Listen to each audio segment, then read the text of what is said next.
সালাম আলাইকুম, কেমন আছেন সবাই? আজ আমি আপনাদের একটি খুবই সুন্দর পরিবেশ দেখাতে যাচ্ছি, যেখানে আমি আমার শৈশবের 2টি বছর কাটিয়েছিলাম। তো এটা হচ্ছে একটা সুন্দর হাফেজখানা। যদিও হাফেজখানাটা এখান থেকে দেখা যাচ্ছে, একটু একটু দেখতে পাচ্ছেন। আমরা যখন এখানে পড়তাম তখন হাফেজখানাটা এত বড় ছিল না, আরও ছোট ছিল। তো আজ আমি আপনাদের এই পরিবেশটা দেখাবো। এখানে হচ্ছে অনেক সুন্দর সুন্দর ফুল গাছ রয়েছে। এখন আজান দিচ্ছে আমরা নামাজ পড়ার পর। তো এখানকার পরিবেশ দেখলে আপনারা বুঝতে পারবেন যে হাফেজখানাটা আসলে কি সুন্দর। একটা কথা আমরা ছোটবেলা থেকে শুনে শুনে আসছি, হাফেজখানা হচ্ছে যে ফেরেশতাদের একটা পরিবেশ। তো হাফেজখানার ছেলেরা যারা হাফেজখানায় পড়াশোনা করে তারা নাকি মাটিতে হাঁটে না, তারা হাঁটে হচ্ছে ফেরেশতাদের ডানার উপরে। তো আজ আমি আপনাদের এমন একটা পরিবেশ দেখাতে যাচ্ছি। তবে চলেন দেখা যাক। এখন আমরা হাফেজখানাটির গেটের সামনে পৌঁছে গিয়েছি। এখন আমরা গেট দিয়ে প্রবেশ করব। এখানে কিছু কথা বলি। আমি যখন ছোট ছিলাম তখন আমার আম্মু আব্বু এই হাফেজখানাটা দেখানোর আগে আমাকে বেশ কয়েকটা হাফেজখানা দেখিয়েছিল, কিন্তু সর্বশেষ যখন আমার আম্মু আব্বু আমাকে এই হাফেজখানাটা দেখাই তখন আমি দেখে মাত্র আমার আম্মু আব্বুকে বলেছিলাম যে আমি এই হাফেজখানাতেই পড়বো, কারণ তখন থেকে এই হাফেজখানাটার পরিবেশ ভালো লাগার মতো ছিল। আমি তখন ছোট ছিলাম, চিনতাম না, তারপরও আমার অনেক ভালো লেগেছিল এই হাফেজখানাটা। তো এখন এই হাফেজখানার মধ্যে যেরকম ফুলের গাছ দেখতে পাচ্ছেন, তখন এতটাও সুন্দর করে সাজানো ছিল না, তবে আমাদের বেলায় যেরকম ছিল সেটাও অনেক সুন্দর ছিল। তাছাড়া এখানে যে পুকুরটা দেখতে পাচ্ছেন, আমরা এই পুকুরের মধ্যে গোসল করতাম, এই পুকুরে আমরা উজু করতাম, এই পুকুরে আমরা অনেক দুষ্টামিও করেছি। পুকুরটা দেখতে যেরকম দেখা যাচ্ছে আমাদের বেলায় একটু সিম্পল ধরনের ছিল, এখন দেখতে পাচ্ছি এখানে অনেক ধরনের। এই যে যে বিল্ডিংটা দেখতে পাচ্ছেন, এই বিল্ডিংটা ছিল না আমাদের বেলায়, তখন জাস্ট সিঁড়িঘর ছিল, সিম্পল ছিল তখন। দেন এখন আমরা সামনের দিকে গেলে দেখতে পাচ্ছি একটা মসজিদ। এই মসজিদে আমরা 2 বছর নামাজ পড়েছি। আর মসজিদের বাম পাশে দেখেন কিছু বসার জন্য চেয়ার দেওয়া আছে, এগুলো আমাদের বেলায়ও ছিল।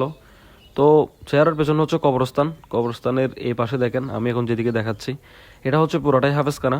আমাদের বেলায় হাফেজখানাটা এতটাও বড় ছিল না। আজান দিয়েছে, তো নামাজ শেষে আমরা আপনাদের আবার দেখাচ্ছি। এখন আমরা উজু করে নিচ্ছি, উজু করে তাড়াতাড়ি মসজিদের দিকে যাচ্ছি। মসজিদে গিয়ে দেখি নামাজ শুরু হয়ে গিয়েছে, তো তাড়াতাড়ি আমরা নামাজটা পড়ে আবার বের হয়ে যাচ্ছি। তো গাইস, এখন আমরা নামাজ পড়ে বের হয়েছি। আপনাদের এখানে আমি কিছু ইন্টারেস্টিং জিনিস দেখাই। যেমন হচ্ছে দেখেন, এই যে গাছটা, এটা এক প্রকার গোলার গাছ। এই গাছটার মধ্যে হচ্ছে আমরা যখন ছোট ছিলাম তখন আমরা এই গাছটা থেকে হচ্ছে অনেকগুলো ফল খেতাম। এটা এক প্রকার, এটার নাম কি বইয়ের ভাষায় কি বলে জানি না, তবে আমাদের গ্রামের ভাষায় এটাকে গাগগোলা বলা হয়। তো এখান থেকে আমরা প্রচুর ওই গোলাটা খেতাম। তো দেখতে পাচ্ছেন এটা হচ্ছে কবরস্থান। এই পাশে যেটা দেখা যাচ্ছে এটা হচ্ছে কবরস্থান, বিশাল বড় কবরস্থান। তো এই পুকুরে হচ্ছে আমরা ছোটবেলায় গোসল করতাম, পুজো করতাম। তো আশা করি বুঝতে পেরেছেন পরিবেশটা দেখতে কেমন।